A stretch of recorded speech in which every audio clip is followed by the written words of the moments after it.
What's up, y'all? Welcome to Tabletop Bros. Today we're going to be breaking down my 2,000 point Space Marine list that I've slightly modified and once again went 3-0 in a local RTT and got the victory.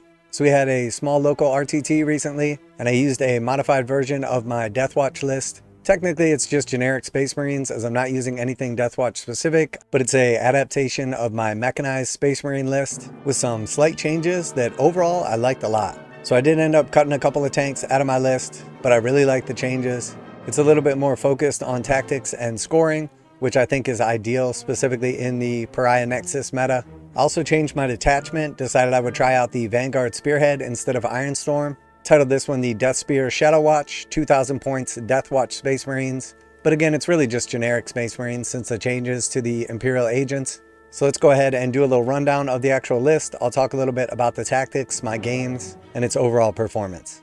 So starting off, we have a Phobos Lieutenant. He is my warlord, no enhancements or anything special about him. And then I also have another generic Phobos Lieutenant as well. The reason I specifically like these Phobos Lieutenants is they basically have everything and they're the cheapest unit that you can essentially use as a utility piece in a Space Marine army. So for 55 points, he's not really going to kill anything. He's not really going to do much other than score you some points. But he does include Deep Strike. He has a scout move and then also has the infiltration ability. So currently in the meta, there's a lot of armies that will specifically try to block you out in your deployment zone using infiltrators or using scout moves to get closer to you. So if I'm playing up against something like World Eaters, Chaos Demons, or Genestealer Cult in specific, I can use one or both of my Phobos Lieutenants to block out scout moves or their own infiltrate moves. So essentially it gives me like an extra turn that they can't get up on me. They're also really good for dropping in on key objectives, potentially useful for things like secret missions, or just a nice utility piece to drop somewhere important to score a secondary. And at 55 points apiece, they're pretty expendable, and they're basically like the utility knife of the Space Marine Codex. One other really nice thing that they do have is after they drop in, or if they're on the table already, they shoot and then they have the ability to move a d6 inches and they're still eligible to charge. And in the past, I've used these in combination with the Reaver Squad to deep strike in and then basically get a 3d6 inch charge. In this case, I'm just using them solo. So overall, basically I dropped the Kalidas Assassin and then replaced her with 2 Phobos Lieutenants. They're 10 points more expensive, but I get 2 utility pieces instead of 1. Also with the Vanguard Spearhead, I have a stratagem for 1 command point to pick up a single infantry unit or 2 Phobos units. So that allows me to either pick up both lieutenants again and use them a second time as utility pieces, or potentially pick up one of them and then some infiltrators also. So a lot of utility from these guys for very little points. Awesome addition to the list. Moving on from there, we have 3 identically armed assault intercessor squads. They're 75 points apiece. Each one has a power fist and plasma pistol on the sergeant, and then just chain swords and heavy bolt pistols. These guys are 2 OC each, and they each start the game mounted in an impulsor transport, which I usually just zoom straight forward onto the objectives. And then my opponent has 3 boxes that they have to crack. If they do, the guys jump out and there's 10 OC on the objectives. And then as you'll see, I have a bunch of other tanks that more likely than not, they'd rather be using their guns on. So now I force them to make a tough decision. Do they want to put a bunch of firepower into my transports and try to kill them off the objectives and then have to kill the assault intercessors that spill out? Or they want to ignore those transports and then shoot at the stuff that's shooting at them. They can also do a little bit of killing, but mostly they're in there for the OC and just to be some warm bodies.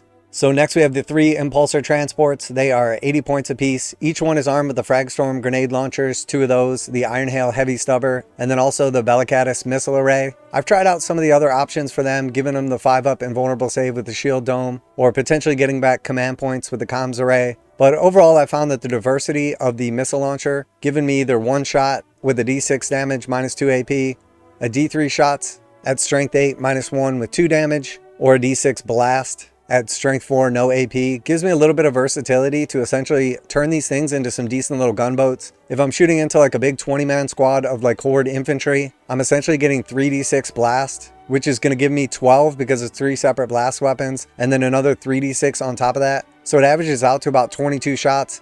If I'm within rapid fire range, I'm going to get another 6 from the heavy stubber. So for 80 points, these things can pour out about 30 shots into a big infantry squad, clear out things like cultists. They're decent for killing orc boys, or if I decide I need one more big shot to finish off a vehicle, I have that diversity from the missile array. And overall, I found the impulsors perform extremely well. They're fairly durable, and they're fast at 12-inch movement speed. Next, I have added back in the infiltrators. So I've been kind of on and off about these guys. They're really good, but sometimes they just feel expensive for what they are. But to tell you the truth, after you lose a couple of games because you didn't have them in your list, it becomes pretty evident that there's a reason you had them to begin with. So I think everybody should have 5 infiltrators as a staple of a Space Marine list. At 100 points, with a 6-up Feel No Pain, a 12-inch anti-deep strike bubble, and 10 wounds between the squad, you should never leave home without these bad boys. They're great for protecting your backline because somebody can't just drop in and get onto your main point. You basically guarantee that they can't be charged out of deep strike and essentially just create like a defensive null zone. And more often than not, when I was using just a bunch of assault intercessors, 75 points worth of them was just standing home on my objective. So for the extra 25 points, having the null deep strike and the Feel No Pain is definitely worth it. So next we have a big addition to the army. I've been using like 3-man Inceptor squads on and off throughout the edition. Oftentimes I was favoring the plasma over the bolters, but in this case I've decided to put back in 6 Inceptors, a single big squad with the assault bolters. And these things have been performing extremely well. They have sustain 2 on 6s, 18 shots between the squad, which means even without Oath of Moment, hitting on 3s, they're still averaging 18 hits. They're strength 5, twin linked, -1 AP and 2 damage, so they're actually surprisingly killy. And then also in this detachment, I have a stratagem that if I'm outside 12 inches, I get +1 ballistic skill, an additional AP, and then also if a model dies, I can force a battle shock test. And suddenly with Oath of Moment and that stratagem, I'm averaging something closer to like 27 hits. And because they're twin linked and 2 damage apiece, once I buff them up to the AP2, they're actually pretty freaking killy. I've also been using them in conjunction with Overwatch because in all reality, 18 shots on average without Oath of Moment, you're going to get 3 hits and that 3 turns into 9. So they can do quite a bit of damage for that 1 command point. And if you play your cards right, drop them in, kill something important, but you have your Oath of Moment on another target, as soon as they go to activate that target to move or charge, suddenly that Overwatch with rerolls turns into something closer to like 6 hits, which at sustain 2 turns into 18. And then by the time you start doing your wounds, they can actually do some serious damage.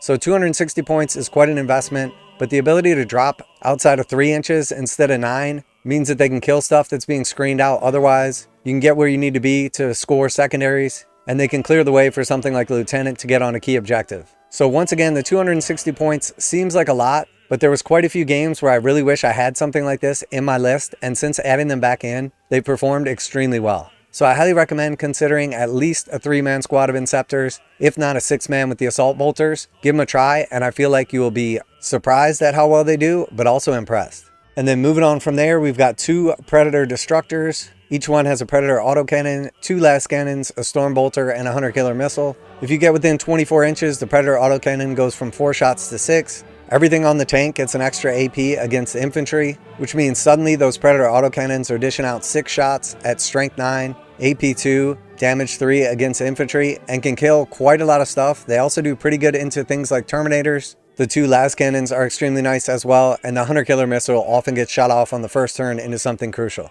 And I've got to say that the more I use these Predators, the more I am impressed with them overall, especially in a meta that has a lot of like Terminators, -1 damage, and just generally tough infantry. All right, and then moving on from there, I have 5 Gladiators. I have 3 Gladiator Lancers and 2 Gladiator Reapers. So the 3 Gladiator Lancers are in there to just bust anything tough. They have a reroll to hit, a reroll to wound, and a reroll for damage. And it's not or, it's and, which means that every time you shoot with your 2 shots, you're more than likely going to hit, wound, and then at -4 AP, D6 plus 3 damage, any shots that get through that invulnerable save are going to do some serious damage. Once again, I have 2 Fragstorm grenade launchers, the Iron Hail Heavy Stubber, and the Icarus Rocket Pod, so they can clear away a decent little bit of chaff as well. And 3 of those basically means I'm going to be able to outshoot anything in the game. And then we've got the Reapers, which in my opinion are one of the biggest sleepers in the entire codex. Again, at 160 points, the Twin Heavy Onslaught Gatling Cannon is amazing. So it's 12 shots, twin linked, strength 6, no AP, but it does dev wounds on 6s, and against infantry, once again, it is sustain 2, which again means against infantry, these are a really good Overwatch threat, but being able to throw some mortal wounds at any target in the game is always nice at a range of 24 inches. And I find more often than not, these things are outperforming my expectations. A lot of times they surprise my opponent with just how much damage they do, especially again into smaller targets with the 2 Tempest bolters. So they are 24-inch range with 4 shots apiece, -1 AP, strength 4, 1 damage. But they're rapid fire 12, which means if I get this thing close and with a move of 10, I essentially have a 22-inch rapid fire threat range.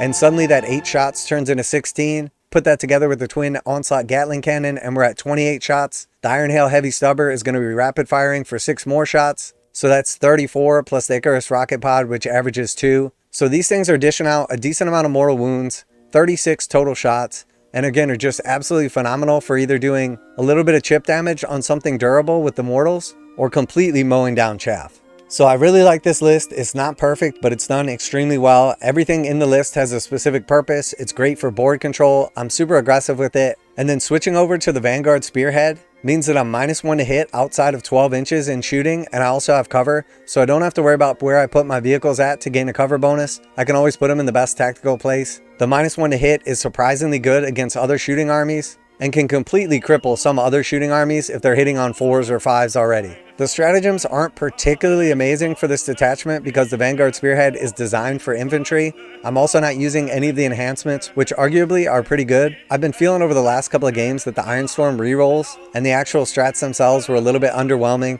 I love being able to pick up my infantry units, especially if I'm doing faux boss. I get the 2 for 1. I have the ability to obsec a objective in my command phase and trap it to where if my opponent moves on it, they take a D3 mortal wounds on a 2-up. And overall, I've been pretty happy with the list. Obviously, I went 3-0 with it, so it did quite well. I had some tough opponents, so let's talk about my games. So my first game, I went into Imperial Knights. I got 83 points. There was quite a bit of devastation in that game. Canis Rex was an absolute stud, but in the end, I was able to secure early board control. I was able to absolutely crush on secondary objectives, and even though I lost quite a few tanks, the shooting was absolutely dominant.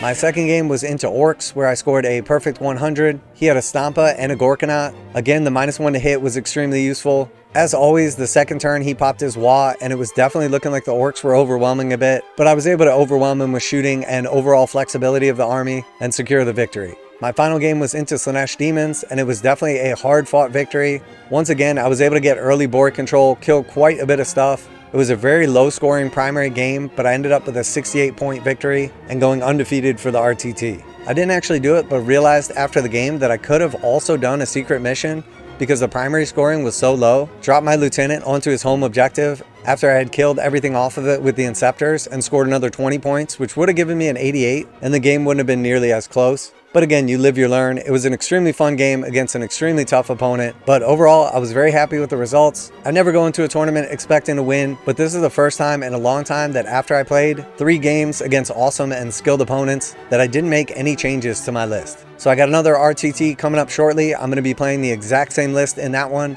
and I'll be sure to let you guys know how it goes. But realistically, you could definitely put a couple of special characters and some scout squads in this list and make it even better. But honestly, I like it just the way it is. So let me know what you think of the list and the overall performance down below. Let me know if you have any tactical or list questions. Hopefully I've covered all the bases with this and some of the previous videos. And if you enjoyed today's video and got some value out of it, or you want to know how the next tournament goes, hopefully by now Tabletop Bros has earned your subscription. But yeah, super happy with the results. Another first place victory. That's 2 in a row, 3-0, undefeated in local RTTs. And I don't want to get too excited, but I'm looking forward to the next one and hopefully another top-notch performance. But that's it from the Tabletop Bros. Later.